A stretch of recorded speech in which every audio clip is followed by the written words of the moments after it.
Here's what happened during the Darrell Brooks victim impact statements today. Fuel me once here, driving instructor of the world. I thought it was going to be more of a disruptive day. It still was, but not like you think.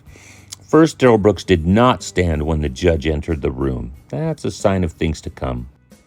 He started off by saying, "My name is Darrell Brooks, Jr." That's the first time he's given his name in the entire trial.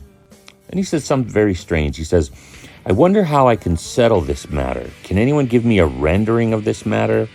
He filed a motion for a stay prior to the appeal motion, which means that they would wait on sentencing until the appeal comes in. The judge denied that, said it's not appropriate at this time.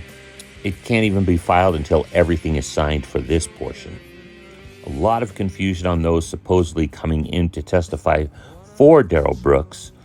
A couple didn't know they were on the list. There's some people requesting email access for their Zoom, but the Zoom link is just going to be made available to them through his mother, and his grandmother, if she speaks, is going to get some tech help. The judge said that no matter what, she's going to at least take tonight to think through everything she'll hear today, and she'll take a break at some point after everything's finished tomorrow so she can think through everything she's heard. She's also taking notes on everything being said. It was a very emotional day, very emotional. Lots of victims talking, and not all of them wanted to come or would be able to make it or could stand to be downtown again. Very, very emotional. Everyone who spoke pointed out how little remorse he seemed to have and how he just seemed to be worried about himself. That's Darrell Brooks, being only worried about himself and no remorse.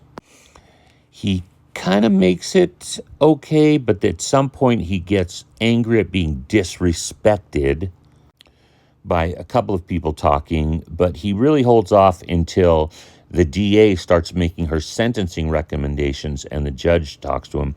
He gets frustrated. Both of these, who are women, by the way. At one point, Darrell says to the judge, "You worked with the victim's father, right?" Like it's some big accusation. And the judge said, "We've already dealt with that. I'm not going to deal with that right now." And of course, he just gets belligerent that no one answered his question, which was inappropriate. It was right after a victim statement. Finally, the judge has to ban him to the other room, which he says, "Oh, you wanted to do this all along anyway." Turns out the judge had disclosed that relationship very early on in the case, and it's not a conflict of interest relationship.